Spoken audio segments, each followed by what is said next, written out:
আব্দুল্লাহ ইবনে আমর ইবনুল আস রাদিয়াল্লাহু তাআলা আনহু থেকে বর্ণিত, সবার নজর দরজার দিকে। কোন সে সৌভাগ্যবান ব্যক্তি যার ব্যাপারে নবীজির এমন ঘোষণা?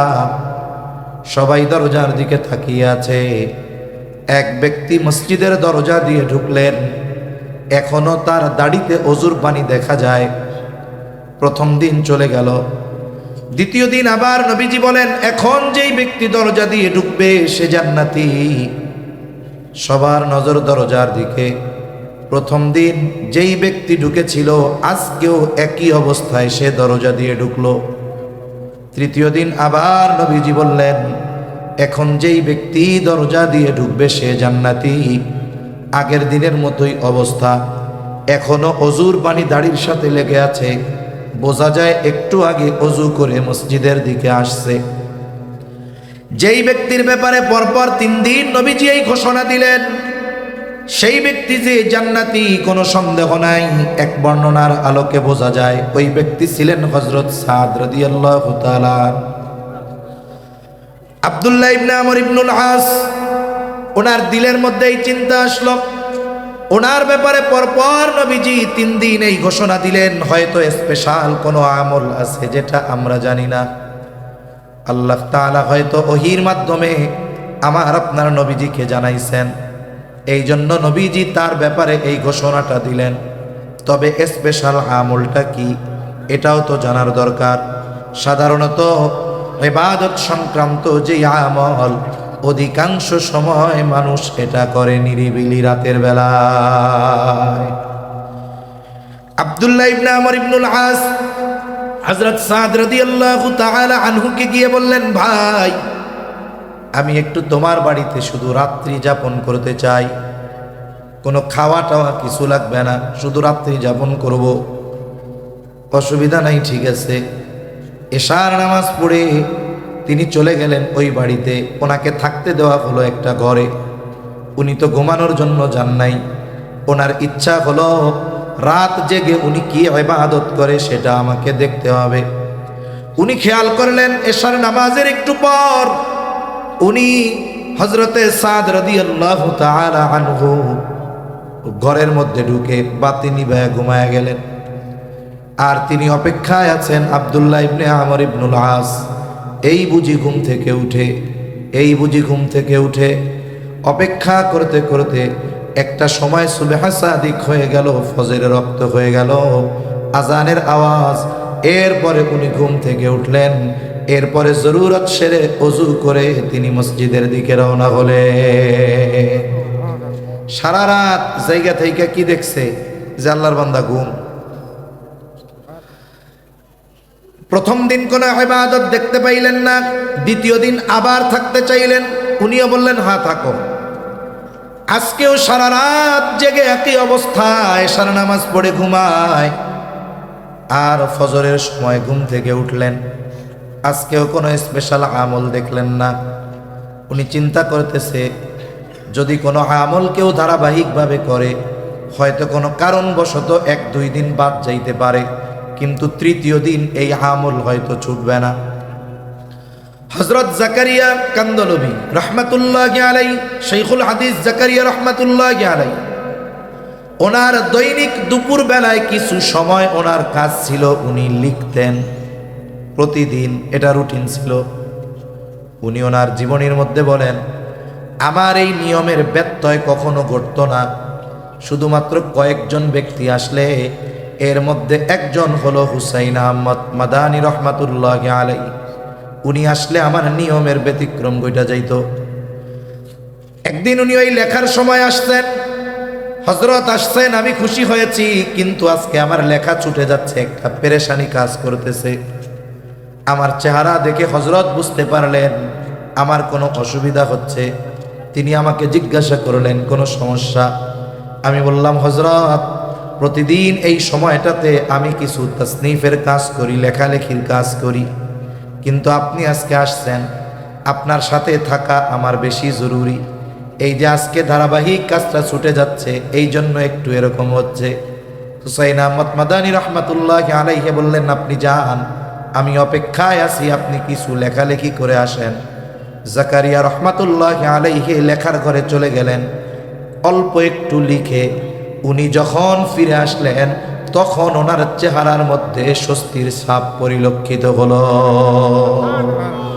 কাজটা অল্প হোক, যেহেতু ধারাবাহিক করতেছি যেন ছুটা না যায়। তৃতীয় দিন উনি অপেক্ষায়, এশার নামাজের পরে অপেক্ষায় আছেন, আজ বুঝি তার স্পেশাল ইবাদত দেখা যাবে। কিন্তু বিগত 2 দিনের মতো একই অবস্থা। তিনি এশার নামাজ পড়ে ঘুমাতে চলে গেলেন। ফজরের সময় উঠলেন। এবার আর উনি কৌতূহল গোপন করতে পারলেন না। এবার বললেন, ভাই, তোমার বাড়িতে 3টি রাত্রি যাপন করার কারণ আমার বাড়িতে থাকার জায়গা নাই এমনটা নয়, বরং এর আগে পরপর 3 দিন ফজরের নামাজের পূর্বে নবীজি হঠাৎ করে ঘোষণা দিলেন, এখন যেই ব্যক্তি দরজা দিয়ে ঢুকবে সে জান্নাতি। আমরা পরপর 3 দিন নবীজির এই ঘোষণার পরে তাকিয়ে দেখলাম, এখন যেই ব্যক্তি দরজা দিয়ে ঢুকলো এই ঘোষণার পর সেই ব্যক্তি ছিলে তুমি। তোমার আমল দেখার আশায় সারা রাত জাগছি, কিন্তু ঘুমের আমল ছাড়া তো কিছু দেখলাম না। কি আমল করো বলো তো? হযরতে সাদ বলেন, তুমি যেই আশায় রাত্রি জাগ্রত থেকেছ ওই রকম কোনো আমল আমি করি না। তবে একটা কাজ করি, আমি যখন রাতের বেলা ঘুমোতে যাই স্বাভাবিকভাবে সাহাবায়ে কেরাম সর্বোচ্চ গুনাহ থেকে বাঁচার চেষ্টা করেছেন। রাতের বেলা যখন ঘুমাতে যাই স্বাভাবিকভাবে মানুষের সাথে চলাচলের কারণে আচার আচরণে অনেক সময় কষ্ট, অনেক সময় কথার দ্বারা কষ্ট লাগতে পারে, এটা স্বাভাবিক। তিনি বলেন, আমি যখন রাতে ঘুমাই আমার দিলটাকে পরিষ্কার করে ঘুমাই। বলে, আমাকে যারা কষ্ট দিয়েছে আমি তাদের সকলকে ক্ষমা করে ঘুমোতে যাই। দিলের মধ্যে কারো প্রতি বিদ্বেষ রাখি না, কারো প্রতি কোনো বিদ্বেষ রাখি না। কেউ যদি কোনো আচরণে আমারে কষ্ট দিয়েও থাকে আমি তারে মাফ করে দিই। এই যে দিলটারে পরিষ্কার করে ঘুমাইতে যাই, এটাই আমার কাজ। এইবার আব্দুল্লাহ ইবনে আমর ইবনুল আস রাদিয়াল্লাহু তাআলা আনহু বলেন, হ্যাঁ, এই কারণেই হয়তো আল্লাহর পক্ষ থেকে নবীজির জবানে তোমার জন্য পর পর 3 দিন জান্নাতের সুসংবাদ পাওয়া গেছে। শুনেন, সাহাবায়ে কেরাম যেই পরিমাণ আমল করতেন, অধিকাংশ সাহাবায়ে কেরামের আমল যতটুক ছিল, ওনারা যদি এই জামানায় থাকতেন আমরা ওনাদের বুজুর্গ বলে স্বীকার করতাম না। আমাদের কাছে বুজুর্গ হওয়ার জন্য কি লাগবে? বুজুর্গ হওয়ার জন্য হাতে তসবিহ থাকতেই হবে। তসবিহ থাকা খারাপ না, তবে তসবিহ থাকলে কি হয়? বলে, তসবিহ থাকলে জিকিরের কথা স্মরণ হয়, মেসওয়াক পকেটে থাকলে মেসওয়াকের কথা স্মরণ হয়। এই যে পানির বোতল দেখছেন না? একটা বিজনেস স্ট্র্যাটেজি আপনাদের শোনাই। মাম পানির বোতলটা দেখছেন? মাম পানি বাংলাদেশে এখন পর্যন্ত সবচাইতে বেশি বিক্রয় হয় মাম পানি। অনেক কোম্পানি কিন্তু অনেক সুযোগ সুবিধা দেয়, যেমন RFL গ্রুপের গুলা দেয়, তারপরে ওই কোকাকোলা পেপসি গ্রুপের পানিগুলো এখন অনেক কম দামে দেয়। এরপরেও মাম পানি বেশি চলে। তা একটা সময় ওরা দেখলো যে স্বাভাবিকভাবে সময়ের সাথে সাথে আমাদের পানি আগের চাইতে বেশি চলতেছে না, মানে লেভেল সমান, কিন্তু কাস্টমার তো বাড়ার কথা, কমে না কেন? Business strategy. আগে মাম পানির বোতলের সিপ যেইটা, এটা ছিল অনেক মোটা, মানে 4-5 প্যাচ দেওয়া লাগতো বন্ধ করার জন্য। পলিসি আসলো এটারে পাতলা করেন, মানে আধা প্যাচে বোতলের মুখ খুলে যায়। মাম পানি কিনে একটু পরীক্ষা করে দেখেন। এটা কেন? মানুষের হাতে যখন বোতল থাকে স্বাভাবিক সময়ের চাইতে সে পানি বেশি পান করে। যখন এক ইসে খুলে ফেলতে পারবে ও এমনিই পানি বেশি খাবে। এটা একটা বিজনেস স্ট্র্যাটেজি। এটা কি হবে? যখন সে ঘন ঘন খোলা তার জন্য সহজ, দেখবেন ওই সময় সে পানি পান করে বেশি। আর যদি সেই 15 প্যাচ দিয়ে খোলা লাগে তাইলে পানি ওই পরিমাণ খাবে না। এই স্ট্র্যাটেজি ফলো করছে, সেল বেড়ে গেছে। এই যে খাওয়ার সহজতার জন্য। টুথপেস্টগুলা দেখবেন, একজন মানুষের ব্রাশ করার জন্য অনেক টুথপেস্ট লাগে না। ক্লোজ আপ এই স্ট্র্যাটেজি ফলো করছে। এক সময় তাদের যেই পেস্ট বের হওয়ার জায়গা এটা চিকুন ছিল, কিরে মানুষ কেনে কিন্তু স্লো কেন? 2টা স্ট্র্যাটেজি তারা ফলো করে। 1 নাম্বার বুদ্ধি দিল, এটার মুখটা একটু চওড়া বানায় দেয়, একটু চওড়া বানানো হইল, মানে একই চাপে আগে যাবার হয়তো তার দ্বিগুণ বের হবে।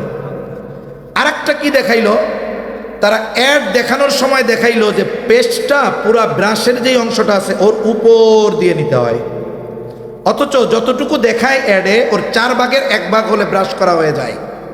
এই যে বিজনেস স্ট্র্যাটেজি, ফলশ্রুতিতে কি হলো, পেস্ট খরচ বেশি হচ্ছে, সাথে সাথে বিক্রয় বেশি হচ্ছে, মানুষ ব্যবহার বেশি করতেছে প্রয়োজনের চাইতে বেশি। এগুলো বিজনেস স্ট্র্যাটেজি, এগুলো নিয়ে গবেষণা করে অনেক কোম্পানি, অনেক লোক নিয়োগ দেওয়া আছে, শুধু এই কাজ তাদের, কিভাবে সেল বাড়ানো যায় বের করো, এই কাজ তাদের। তাই বিজনেসের ওয়াজে গেলাম কোন জায়গার থেকে গেলাম, আমর ইবনুল আস রাদিয়াল্লাহু তাআলা, উনি জিজ্ঞাসা করছে, উনি বলতেছে আমি দিল পরিষ্কার করে রাতের বেলা ঘুমাতে যাই, হিংসা বিদ্বেষ মুক্ত দিল নিয়ে ঘুমাইতে যাই। আর তিনি বলেন এজন্যই হয়তো নবীজি সাল্লাল্লাহু আলাইহি ওয়াসাল্লাম তোমার ব্যাপারে এই ঘোষণা দিয়েছে। তা যে কথা বলতেছিলাম, যে কথার থেকে মূল ওই দিকে গেছি, যে হাতে তাসবিহ থাকা এটা জিকিরকে স্মরণ করায় দেয়, কিন্তু আমরা মনে করি হাতে তাসবিহ নাই মানে সে আল্লাহওয়ালা না। একজন মানুষ গুনার থেকে সর্বোচ্চ বাঁচতেছে, হয়তো অন্যান্য ইবাদত কম করতেছে, আমরা মনে করি না সে আল্লাহর ওলি হইতে পারে নাই, আবেদ হইতে পারে নাই, অথচ নবীজি বলেছেন হারাম বিষয় ত্যাগ করো, তুমি সবচাইতে বড় আবেদ হয়ে যাবা। তাহলে আমাদের সকলের জন্য আবেদ হওয়া সহজ না কঠিন? আমরা মনে করি মাদ্রাসার মুহাদ্দিস, খানকার পীর সাহেব, মাদ্রাসার শিক্ষক, মসজিদের ইমাম মুয়াজ্জিন, এরা ছাড়া কেউ বড় আবেদ হতে পারে না। এ চিন্তা মাথার থেকে ঝাড়তে হবে। একজন সাধারণ মানুষ, জেনারেল শিক্ষিত মানুষ, সেও যদি হারাম থেকে বেঁচে যতটুকু ইবাদত করা দরকার করে, ওই হারাম থেকে বাঁচার কারণে সে আবেদ বলে পরিগণিত হয়ে যাবে। সুবহানাল্লাহ। তাহলে ইবাদত বেশি করতে বললাম আপনাদের, গুনাহ ছাড়তে বললাম। গুনাহ ছাড়া কঠিন না, ইবাদত করার জন্য অনেক প্রস্তুতি নেওয়া লাগে। ইবাদত করার জন্য ঠান্ডা পানি দিয়ে ওযু করতে হয়, মসজিদে যাওয়া লাগে, সময় ব্যয় হয়। কিন্তু গুনাহ ছাড়ার জন্য সময় নষ্ট হয়? ওযু করা লাগে গুনাহ ছাড়ার জন্য, ঠান্ডা পানি দিয়ে ওযু করা লাগে।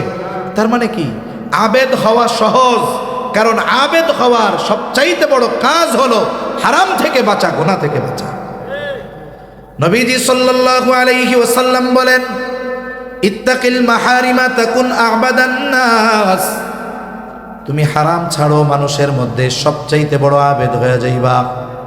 2 নাম্বার, নবীজি সাল্লাল্লাহু আলাইহি ওয়াসাল্লাম বলেন, ওয়া আরদা বিমা কাসামাল্লাহু লাকা তাকুন আগনান নাস, আল্লাহ তাআলা তোমার জন্য যতটুকু নির্ধারণ করেছে অতটুকুতেই তুমি সন্তুষ্ট হয়ে যাও, তুমি মানুষের মধ্যে সবচাইতে বড় ধনী হয়ে যাইবা।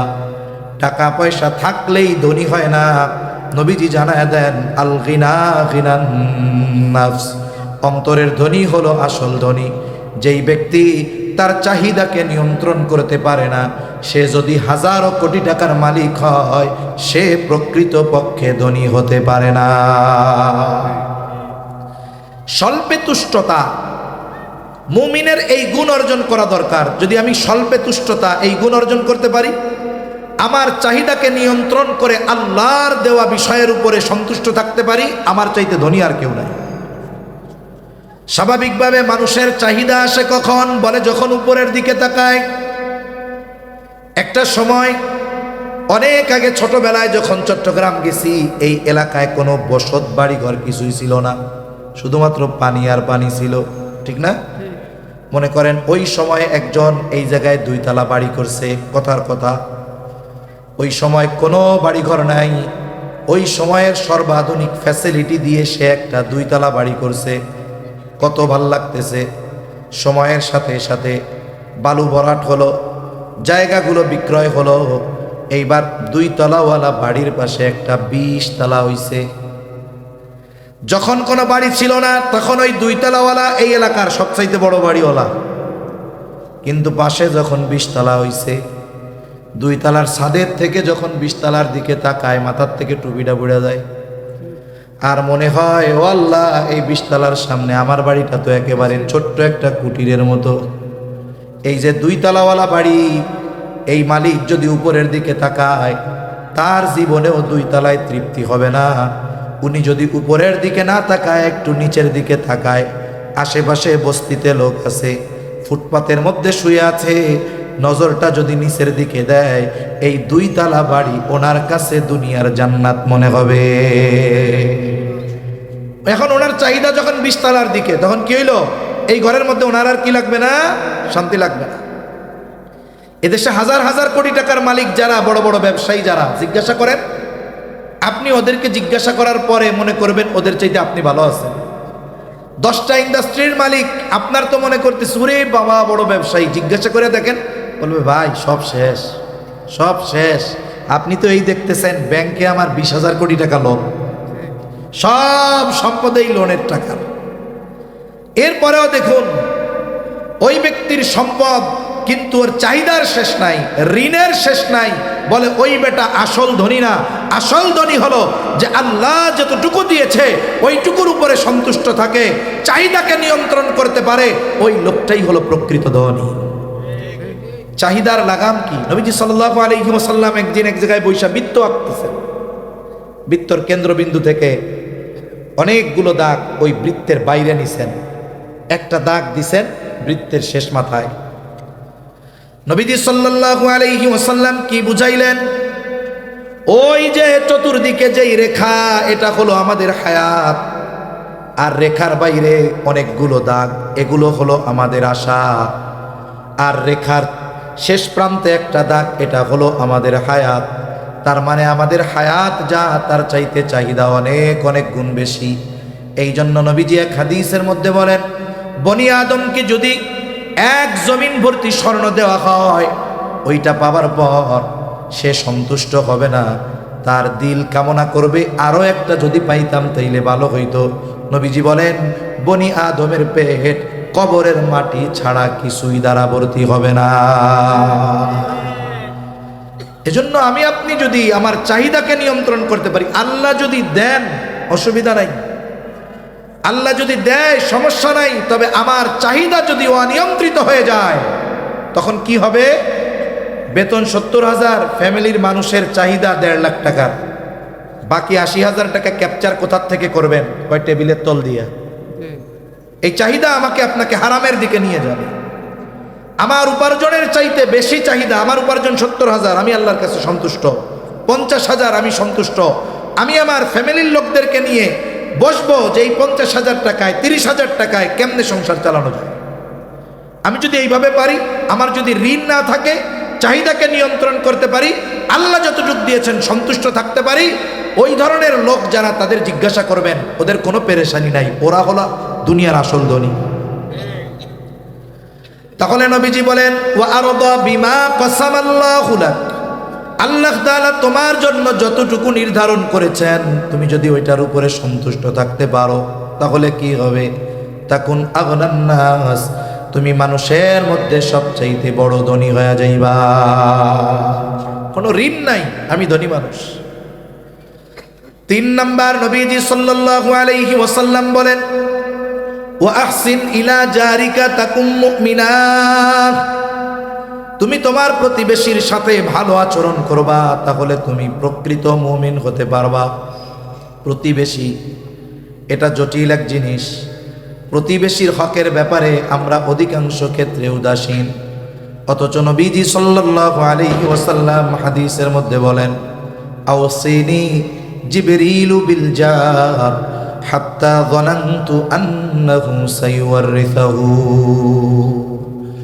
নবীজি সাল্লাল্লাহু আলাইহি ওয়াসাল্লাম বলেন, জিবরাইল আমাকে প্রতিবেশীর হকের ব্যাপারে এত গুরুত্ব দিচ্ছিল, তাকিদ দিচ্ছিল, আমি মনে করেছিলাম, একটা সময় মনে করেছিলাম যে প্রতিবেশীকে হয়তো ওয়ারিশ বানায় দেওয়া হবে। এখন এই প্রতিবেশী হক মুসলিম কিবা অমুসলিম, প্রতিবেশী হিসাবে অমুসলিমও যদি হয়, তারও কিছু হক রয়েছে। ইসলাম সুন্দর এক জীবন ব্যবস্থা, কিন্তু আমাদের অজ্ঞতা আর এগুলোর বিষয়ে প্র্যাকটিস না থাকার কারণে ইসলামের সৌন্দর্য সম্পর্কে অধিকাংশ মানুষ জানে না। আমরা আপনাদের সামনে ইসলামের সৌন্দর্যকে তুলে ধরতে পারি না, এটা আমাদেরও ব্যর্থতা। অথচ উচিত ছিল সহজভাবে ইসলাম আপনাদের সামনে উপস্থাপন করার, ইসলামের সৌন্দর্যগুলো উপস্থাপনের সাথে সাথে ওইগুলো ব্যক্তিগত জীবনে প্র্যাকটিক্যালভাবে আমলে পরিণত করা দরকার ছিল আমাদের। আয়েশা সিদ্দিকা রাদিয়াল্লাহু তাআলা আনহা নবীজিকে বলতেছে, ইয়া রাসূলুল্লাহি সাল্লাল্লাহু আলাইহি ওয়াসাল্লাম, আমার দুইজন প্রতিবেশী, একজন মুসলিম আর একজন ইহুদি। ইয়া রাসূলুল্লাহ, প্রতিবেশী হিসাবে কে আমার কাছে বেশি হক পাও না? দুই প্রতিবেশীর পরিচয় তিনি জানিয়ে দিয়েছেন, একজন মুসলিম আর একজন ইহুদি, কে আমার কাছে বেশি হক পাও না? নবীজি সাল্লাল্লাহু আলাইহি ওয়াসাল্লাম বলেন, যার দরজা তোমার দরজার বেশি কাছে, প্রতিবেশী হিসাবে সে তোমার কাছে বেশি হক পাও না। নবীজি এটা বলেন নাই যে ইমানদার সে বেশি হকদার। নবীজি প্রতিবেশীর হকের কথা বলতে গিয়ে বলেছেন, যার দরজা তোমার দরজার বেশি কাছে সে বেশি হকদার প্রতিবেশী হিসাবে। হতে পারে দরজাটা বেশি কাছে অমুসলিমের, তাহলে এই অমুসলিম তিনিও প্রতিবেশী হিসাবে আমার কাছে কিছু হক পাবেন। একজন ভালো প্রতিবেশী, উত্তম প্রতিবেশী, এটা সৌভাগ্যের প্রতীক। একজন ভালো প্রতিবেশী পাওয়া এটা ভাগ্যের ব্যাপার। আর ভালো প্রতিবেশী পাওয়ার পূর্ব শর্ত, আমাকেও ভালো প্রতিবেশী হওয়ার যোগ্যতা, গুণ অর্জন করতে হবে। আমি প্রতিবেশীকে কষ্ট দিব না ভালো প্রতিবেশী হওয়ার জন্য। 2 নাম্বার, যদি প্রতিবেশী কষ্ট দেয়ও একটু সবর করব, তাহলে আশা করা যায় আমার এই সবরের কারণে আমার প্রতিবেশীর যদি কোনো কমতি থাকে, আল্লাহ তাআলা ওই কমতিকে দূর করে দিবে। একটা সময় ভালো প্রতিবেশীর পাশে বাড়ি ঘর করার জন্য মানুষ উদ্গ্রীব থাকত। আব্দুল্লাহ ইবনে মুবারক রাহমাতুল্লাহি আলাইহি, ওনার বাড়ির পাশে একজন অমুসলিমের জায়গা ছিল, জায়গা। এখন ওই অমুসলিম জায়গাটা বিক্রয় করবে। স্বাভাবিকভাবে মনে করেন আপনাদের এই এলাকায় যদি অবিকৃত কোনো জমি থাকে, এলাকার একটা রেট থাকে না, যে এই এলাকার জমির এই রেট। হতে পারে যে 2, 4, 5, 10 বা 1 লাখ টাকা, 2 লাখ টাকা, কোটি টাকার জমি হইলে 2, 4, 5 লাখ টাকা ডিস্টেন্স হইতে পারে। 10 লাখ টাকা শতক হইলে 50,000, 1 লাখ টাকা ডিস্টেন্স হতে পারে। কিন্তু কেউ যদি বাজার দর 10 লাখ বা 20 লাখ, কেউ যদি 2 গুণ দাম চায়, যে জমির দাম 40 লাখ টাকা শতক, কি বলবে? মগের মূল্য পাইছো নি? বাজার দরের 2 গুণ দাম চাইতেছ তুমি। নাইলে ঠিক আছে, তোমার জমি তুমি বিক্রি করবা, 1-2 লাখ টাকা বেশি চাইতে পারো, তুমি দ্বিগুণ দাম কেমনে চাও? ওই লোক তার জমির দাম দিছে প্রচলিত বাজার দরের তুলনায় 2 গুণ। মানুষেরা দেখতে আসছে জমি, ওই লোকটাকে এসে তিরস্কার করতেছে, মিয়া তুমি কি জমি বেচতে চাও নাকি মজা করতে চাও? জমির যেই দাম তার দ্বিগুণ কেন চাইতেছ? মানুষেরা তাকে বেশি কথা বলতেছে। এবার ওই ব্যক্তি বলে, আমাকে তো আগে বলতে দাও, কেন 2 গুণ দাম? বলে 2 গুণ দাম চাওয়ার কারণ হলো, তুমি আমার জমি কিনলে শুধু জমির মালিক হবা না, আব্দুল্লাহ ইবনে মুবারকের মতো মহান ব্যক্তির প্রতিবেশী হতে পারবা। যখন এটা বলছে, আমি পড়ছি এই লেখাটা, যখন এটা বলছে কেউ কিনতে চাচ্ছিল না, এখন লাইন দিছে যে আমি কিনবো, আমি কিনবো, আমি কিনবো। তাহলে চিন্তা করে দেখুন, ভালো প্রতিবেশী হওয়া, ভালো প্রতিবেশী পাওয়া এটা সৌভাগ্যের ব্যাপার। কিন্তু আমাদের অবস্থা হলো, আমি ভালো প্রতিবেশী চাই কিন্তু আমি ভালো প্রতিবেশী হইতে রাজি নাই। অথচ মানুষ প্রতিবেশীর সাথে ভালো আচরণের মাধ্যমে উত্তম মানুষ হতে পারে। নবীজি সাল্লাল্লাহু আলাইহি ওয়াসাল্লামের কাছে 2 জন মহিলার খবর এসেছে। একজনের ব্যাপারে বলা হলো, ইয়া রাসূলুল্লাহ, ওই মহিলা এমন কোনো আমল নাই যেটা সে করে না।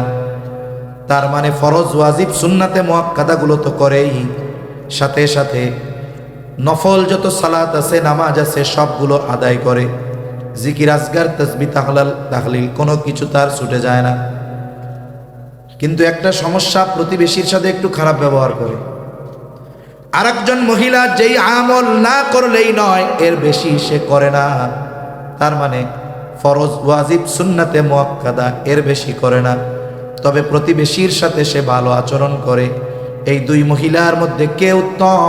নবীজি বলেন, যে প্রতিবেশীর সাথে ভালো আচরণ করে সে উত্তম। এই ইট পাথরের ঢাকা শহরে আসলে প্রতিবেশীর সাথে প্রতিবেশীর আন্ডারস্ট্যান্ডিং খুব কম। গ্রামে দ্বন্দ্ব হোক যা হোক, প্রতিদিন প্রতিবেশীর সাথে দেখা হয়। কিন্তু শহরের এই ইট পাথরের দেয়ালের মধ্যে থাকতে থাকতে আমরাও ইট পাথরের দেওয়ালওয়ালা মানুষের মতো হয়ে গেছে। জীবনটা একটা রুলসের মধ্যে চলে আসছে। প্রতিদিন সকালে ওঠা, ফজরের নামাজ পড়া, গোসল করে প্রস্তুতি নিয়ে অফিসে বের হওয়া, রাত 10টায় আসা, আবার একটু খাওয়া দাওয়া করে ঘুমিয়ে যাওয়া, এভাবেই চলছে আমাদের জীবন। এমনও হয় একই ফ্লোরে থাকে পাশাপাশি ফ্ল্যাট, বছরের পর বছর এই পাশে কে ওই পাশে কে, কেউ কাউরে চিনে না। অথচ আমরা মুসলমান, দরকার ছিল একে অপরের সাথে নতুন কেউ আসতে পরিচিত হওয়া। শুনেন, আমার এক পরিচিত ভাই জাপানে থাকে। জাপান তো ইসলামিক কান্ট্রি না, এটা মুসলিম দেশ। কিন্তু দেখুন, জাপানে ওই জায়গার নিয়ম এরকম, যখন কোনো নতুন ফ্যামিলি এলাকায় আসে, উনি আসছেন এক বিল্ডিংয়ে উঠছেন, এক ফ্ল্যাটে উঠছেন, ওই বিল্ডিংয়ের বা ওই এলাকার ওই এরিয়ার আশেপাশের প্রতিবেশী যারা সবাই তার বাড়িতে যায় এবং তাকেও প্রত্যেকের বাড়িতে যাওয়া লাগে। একে অপরের সাথে মতবিনিময় হয়, কথা হয়, এটা তাদের কালচার। অথচ এটা ছিল আমাদের, ওরা দখল করে নিচ্ছে। ওরা দখল করে সভ্য জাতিতে পরিণত হয়েছে, আর আমরা এগুলো ত্যাগ করতে করতে নামাজ কালাম পড়েও অসভ্য জাতিতে পরিণত হচ্ছে। অথচ নবীজি সাল্লাল্লাহু আলাইহি ওয়াসাল্লাম বলেন, তোমরা তরকারির মধ্যে ঝোল বানায় দাও। কেন? নবীজি বলেন, যাতে করে তুমি তোমার প্রতিবেশীর খোঁজ খবর নিতে পারো। একটা সময় মানুষের সাথে এই আন্তরিকতা ছিল। কিছু ভালো রান্না করলে প্রতিবেশীর বাড়িতে দিয়ে আসতো, তারাও যখন রান্না করতো দিত। এই যে খোঁজ খবর নেওয়া, এটা একটা সময় আমাদের সমাজে ছিল। কিন্তু আফসোস, শহর বলেন আর গ্রাম বলেন, সব জায়গা এই বিষয়গুলো এখন নাই বললেই চলে। আপনারা যারা আছেন শহরের মানুষ, অনেকে সামনে শুনতেছেন, অনেকে মাইকে শুনতেছে, এই আমলটা করেন। প্রতিবেশীর সাথে একটা হৃদ্রতার সম্পর্ক করেন, ভালোবাসার সম্পর্ক করেন, তার খোঁজ খবর নেন। সে বিপদে পড়লে আপনি তার জন্য অগ্রসর হন, আপনি বিপদে পড়লে সে আপনার জন্য অগ্রসর হবে। প্রতিদিন আপনারা আছেন এক ফ্ল্যাটে, মনে করেন 10 তলা বিল্ডিং, 4 ইউনিট, 36 বা 40টা ফ্যামিলি আছে। হ্যাঁ, আপনারা সপ্তাহে একদিন উপরে চা চক্র করেন, একে অপরের খোঁজ নেন, পরিচয় নেন। এতে কি হবে? আন্তরিকতা, হৃদ্রতা, ভালোবাসা বাড়বে, পারস্পরিক সহানুভূতিশীলতা বাড়বে। এটা করবো তো ইনশাআল্লাহ। ইসলাম আমাদের এগুলো শিখাইছে, দরকার আছে। তাহলে নবীজি বলেন, ওয়া আহসিন ইলা জারিকা তাকুম মুমিনা, প্রতিবেশীর সাথে উত্তম আচরণ করো, তাহলে তুমি মুমিন হতে পারবা। এরপরে নবীজি বলেন, ওয়া আহিব্বা লিন্নাস মা তুহিব্বু লিনাফসিক তাকুম মুসলিমা, তুমি মানুষের জন্য ওইটাই পছন্দ করবা যেটা নিজের জন্য পছন্দ করো।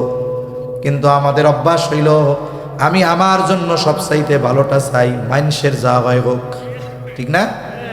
বিশেষ করে এর উপমা কোনটা দিয়ে দেওয়া যায়? আচ্ছা, এই যে রোজার মাস আসতেছে, 1 মাস 2-3 দিন বাকি আছে। এই রোজার মাস আসলে আমাদের দেশে দেখবেন কিছু সাহেবরা জাকাত দেয়। কিছু সাহেবরা জাকাত দেয় না? অমুক সাহেব জাকাত দিবেন, তমুক সাহেব জাকাত দিবেন। জাকাত কি দিয়ে দিবেন? অথচ জাকাত এমন ভাবে দেওয়া দরকার ছিল, যাকে এই বছর জাকাত দিলাম সে যেন আগামীতে জাকাত না নেওয়া লাগে, অথবা সে যেন জাকাত দেওয়ার উপযুক্ত হয়ে যায়, অথবা কমপক্ষে যেন জাকাত না নেওয়া লাগে। কিন্তু আমরা জাকাত দেই কি? কোটি কোটি কোটি টাকা জাকাত দেয়, হাজার হাজার মানুষকে জাকাত দেয়। কি দেয়? বলে জাকাতের শাড়ি আর লুঙ্গি। এই সময় থেকেই যান ইসলামপুরের বড় বড় কাপড়ের দোকানগুলো দেখবেন লাগায় রাখছে, এখানে জাকাতের শাড়ি লুঙ্গি পাওয়া যায়। মানে জাকাতের শাড়ি লুঙ্গি এর ব্যাখ্যা কি?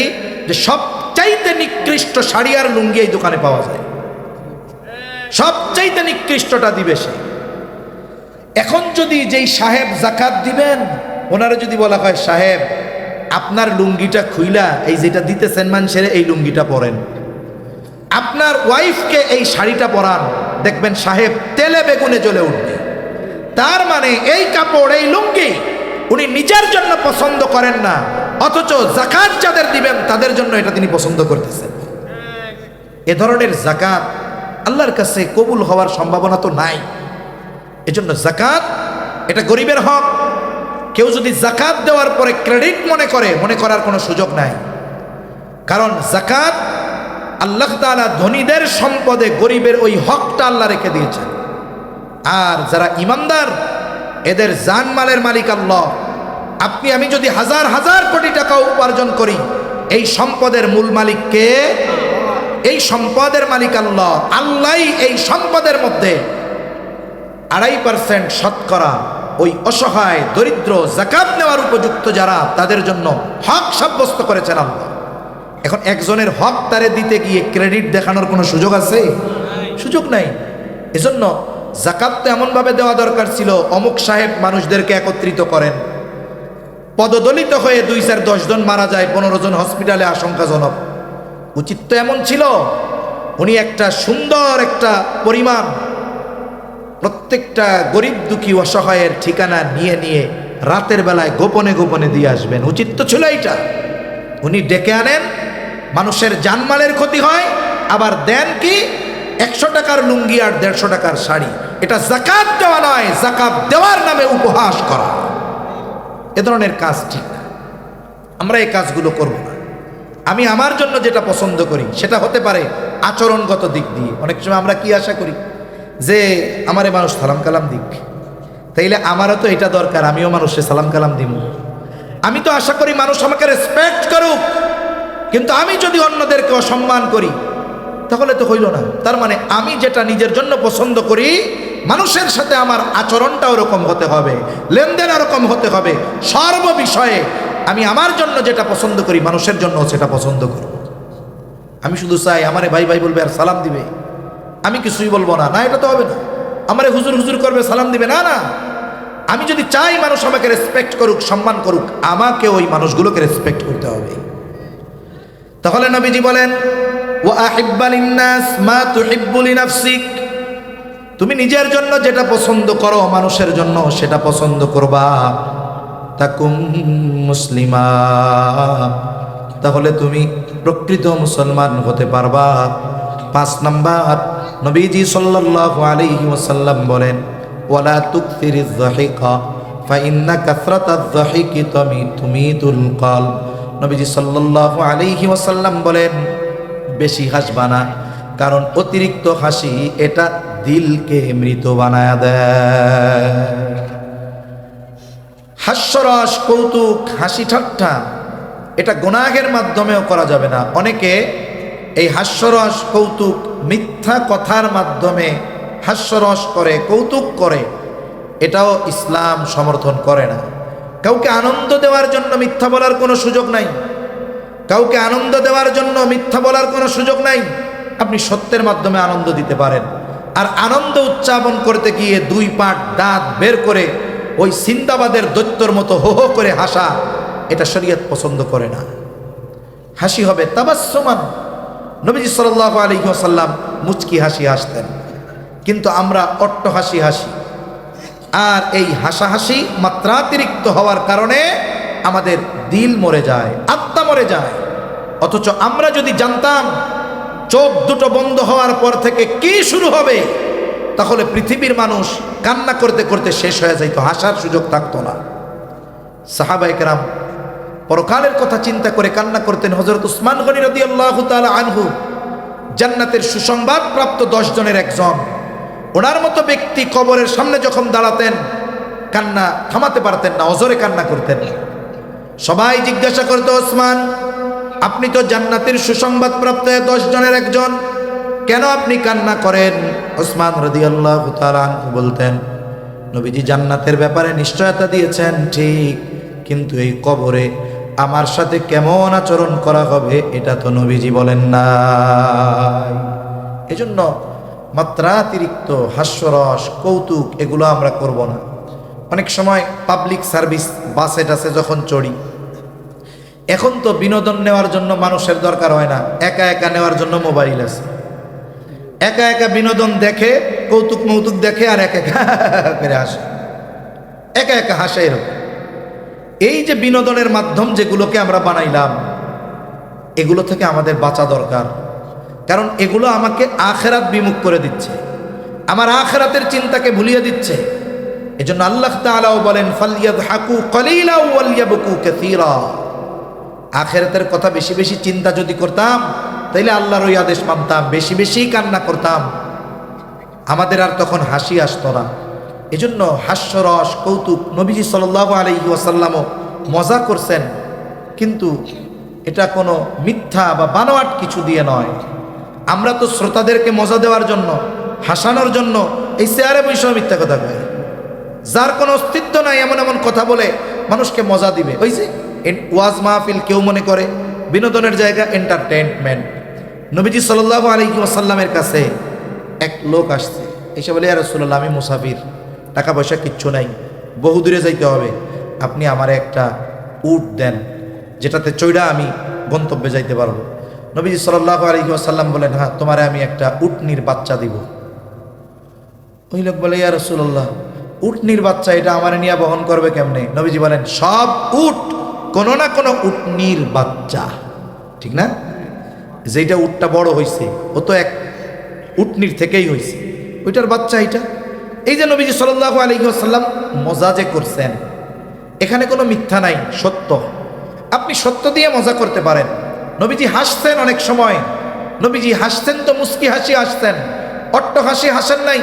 হয়তো একবার বা দুইবার নবীজি হাসছেন যে দাঁতের পাটি দেখা গেছে, কিন্তু আমরা যেভাবে হো হো করে হাসি, এরকম হাসি আমাদের দিলকে মৃত বানায় দেয়। তাহলে আসুন, 5টি বিষয়ের কথা আমরা জানলাম। 1 নাম্বার, আমরা সবাই চাই আবেদ হব। আবেদ হতে চাই কি চাই না?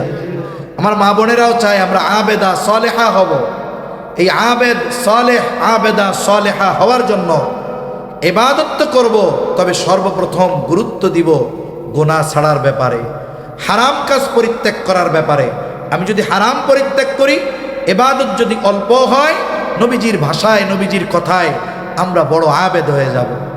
2 নম্বর, আমরা আল্লাহ যতটুকু আমার জন্য নির্ধারণ করেছেন এতটুকুর উপরে আমি সন্তুষ্ট থাকব।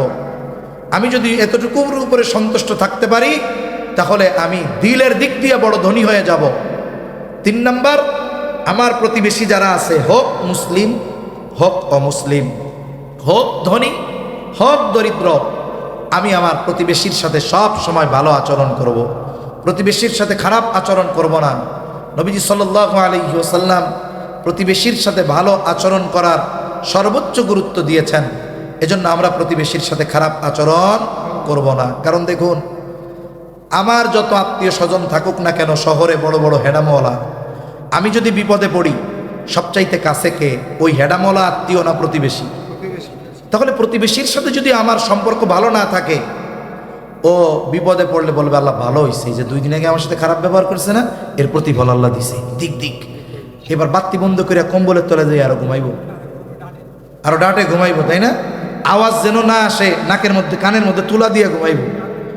আর যদি সম্পর্ক ভালো থাকে, তাহলে দেখবেন কোনো মুসিবতের আওয়াজ, অনাকাঙ্ক্ষিত কোনো আওয়াজ হলে ও সর্বপ্রথম দৌড়িয়ে আসবে, দেখি তো আমার ভাইয়ের কি হলো। এই জন্য আমরা প্রতিবেশীর সাথে ভালো আচরণ করবো তো ইনশাআল্লাহ, আন্ডারস্ট্যান্ডিং বাড়াবো। একই বিল্ডিংয়ে বসত করি, বছরের পর বছর চিনি না, মুখ দেখি না, এটা যেন না হয়। যেহেতু এখন এক একটা বিল্ডিং এক একটা কমিউনিটির মতো, সপ্তাহে 1 দিন বসেন, মাসে 1 দিন বসেন, আপনাদের পরিচয় পর্ব হোক, একটু চা খান, এতে হৃদ্রতা বাড়বে, পরিচয় বাড়বে, কমপক্ষে জানতে পারবে যে অমুক ভাইয়ের বাসা এই নাম্বারের এত। এজন্য প্রতিবেশীর সাথে ভালো সম্পর্ক করব। 4 নম্বর, আমি আমার জন্য যেটা পছন্দ করি, মানুষের জন্য সেটা পছন্দ করব। এমনটা কখনো করব না যে আমি নিজে ভালো একটা কিনতেছি, আমার ঘরের গৃহ পরিচালিকা যে আছে, কাজের লোক, আমি তার জন্য খুব খারাপ একটা জিনিস কিনলাম, এমনটা করব না। আমি যখন তাকে দিব, দেওয়ার ক্ষেত্রে আমার যেটা পছন্দ ওই রকম একটা জিনিস আমি তাকে দিব ইনশাআল্লাহ। এগুলো অভ্যস্ত হওয়া দরকার। 5 নম্বর, নবীজি সাল্লাল্লাহু আলাইহি ওয়াসাল্লাম বলেন যে বেশি হাসবা না, ফাইন্না কাসরাতাজ যাহিকি তুমিতুল কলব। এই মাত্রাতিরিক্ত হাসি এটা দিলকে মৃত বানায়া দেয়। এই যে 5টা নসিহত নবীজি সাল্লাল্লাহু আলাইহি ওয়াসাল্লাম আবু হুরায়রা রাদিয়াল্লাহু তাআলা আনহুকে সর্বোচ্চ গুরুত্ব দিয়ে শিখিয়েছেন, যারা আমল করতে চায় তাদেরকে শেখাতে বলেছেন। এই 5টা আমলের আলোকে আমরা যদি জীবন গড়তে পারি, সবচেয়ে বড় আবেদ হব, সবচেয়ে বড় ধনী হব, উমেন হব, প্রকৃত মুসলমান হব, সাথে সাথে জিন্দা দিলওয়ালা হতে পারবো। আল্লাহ সুবহানাহু ওয়া তাআলা আমাদের সবাইকে নবীজির এই নসিহাতগুলোর আলোকে জীবনকে সুসজ্জিত করার তৌফিক দান করেন। সকলে বলি আমিন। ওয়া আখিরু দাওয়ানা আনিল হামদুলিল্লাহি রাব্বিল আলামিন। আসসালামু আলাইকুম ওয়া রাহমাতুল্লাহি ওয়া বারাকাতুহু। ভাইজান দোয়া করে দেন। আমরা দুরূদ শরীফ পড়ি। আল্লাহুম্মা সাল্লি আলা মুহাম্মাদ ওয়া আলা আলি মুহাম্মাদিন কামা সাল্লাইতা আলা ইব্রাহিম ওয়া আলা আলি ইব্রাহিম ইন্নাকা হামিদুম মাজিদ।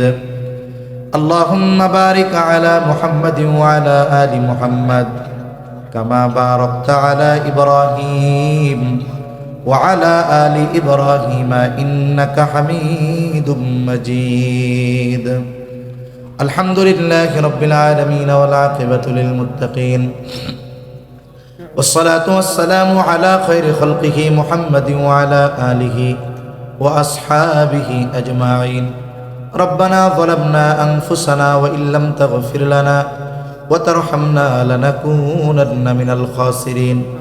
রব্বানা আতিনা ফিদ দুনিয়া হাসানাতাও ওয়া ফিল আখিরাতি হাসানাহ ওয়া কিনা আযাবান নার। ربنا لا تزغ قلوبنا بعد إذ هديتنا وهب لنا من لدنك رحمة إنك أنت الوهاب। রব্বুল আলামিন, দীর্ঘ সময় আলোচনার পরে গুনাহমাখা হাত তুলেছি। যে যেখান থেকে হাত উঁচু করেছে আমাদের বিগত জীবনের সব ধরনের গুনাহগুলো মাফ করে দেন। আল্লাহ, আমাদের আত্মীয় স্বজন যারা দেশ বিদেশে যেখানেই আছে মাফ করে দেন। যারা দুনিয়া ছেড়ে চলে গেছে মাফ করে কবরগুলো আপনি জান্নাতের টুকরো বানায়া দেন। রব্বুল আলামিন, খাস করে আজকের এই মাহফিল আপনি কবুল করে নেন। যেই মাদ্রাসার উদ্যোগে মাহফিল, মাদ্রাসা খানা কবুল করে নেন। আল্লাহ, ওস্তাদ ছাত্র পরিচালনায় যারা আছে কবুল করে নেন। খাস করে আপনার মাদ্রাসার মহাব্বতে যে যেভাবে সহযোগিতা করেছে আল্লাহ, সকলের সকল প্রকার সাহায্য সহযোগিতা কবুল আর মঞ্জুর করে নেন। মাদ্রাসার যত প্রয়োজনীয়তা আছে গায়বী খাজানা থেকে মিটায় দেন। এলাকার প্রতিটি মানুষের অন্তরে মাদ্রাসার মহাব্বত আপনি ঢুকিয়ে দেন। এই মাদ্রাসা সহ তামাম দুনিয়ার সকল মাদ্রাসাগুলো সব ষড়যন্ত্র চক্রান্ত থেকে আপনি হেফাজত করেন। রব্বুল আলামিন, খাস করে যারা অসুস্থ সুস্থতা দান করেন, আয় আল্লাহ এলাকাবাসীকে কবুল আর মঞ্জুর করে নেন। আয় আল্লাহ, আমাদের একে অপরের প্রতি হৃদ্রতা ভালোবাসা বাড়িয়ে দেন। লোভ হিংসা অহংকার মুক্ত হৃদয় আল্লাহ আপনি দান করেন। রব্বুল আলামিন, খাস করে তামাম দুনিয়ার মুসলমানদের জানমাল হেফাজত করেন। তামাম দুনিয়ার মুসলমানদের নেক ও এক হওয়ার তৌফিক দেন। অভাবীর অভাব দূর করে দেন। ঋণগ্রস্তের ঋণ পরিশোধের তৌফিক দেন। হারাম হালাল বেঁচে চলার তৌফিক দেন। বরকতময় প্রশস্ত রিজিক আল্লাহ আপনি দান করেন। রিজিক সংকীর্ণতা দিয়ে আল্লাহ আপনি আমাদের পরীক্ষা নিয়েন না। রব্বুল আলামিন, খাস করে আমরা যারা হাত উঁচু করেছি, আমাদের যাদের মা বাবা দুনিয়া ছেড়ে চলে গেছে, গুনার কারণে যদি কারো মা বাবার কবরে আযাব হয়, কবরের আযাব মাফ করে কবরগুলো জান্নাতের টুকরো বানায়া দেন। রব্বুল আলামিন, আমাদের স্ত্রী সন্তান আমাদের জন্য চক্ষু শীতলকারী হিসাবে কবুল করে নেন। আয় আল্লাহ, মা বোনদের কবুল করেন, পর্দানিশীন বানিয়ে দেন। 5 ওয়াক্ত নামাজ যথাযথভাবে আদায় করার তৌফিক আল্লাহ দান করেন। আয় আল্লাহ, বেনামাজিদের নামাজি বানিয়ে দেন। সুন্নাতবিহীন মানুষগুলোকে আপনি সুন্নাতওয়ালা বানিয়ে দেন। সকল প্রকার পাপাচার অনাচার অশ্লীলতা থেকে বেঁচে থাকার তৌফিক ও হিম্মত দেন। আয় আল্লাহ, সকল ধরনের ফিতনা থেকে আপনি আমাদের হেফাজত করেন। খাস করে তরুণ যুবক কিশোর যারা আছে আল্লাহ, এদেরকে আপনি দ্বীনের জন্য কবুল আর মঞ্জুর করে নেন। রব্বুল আলামিন, আমাদের দেশের উপরে খাস রহমত নাজিল করেন।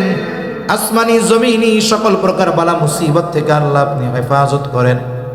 দ্বীনের ব্যাপারে, ইসলামের ব্যাপারে, দেশের ব্যাপারে দলমত নির্বিশেষে ঐক্যবদ্ধ থাকার তৌফিক আল্লাহ দান করেন।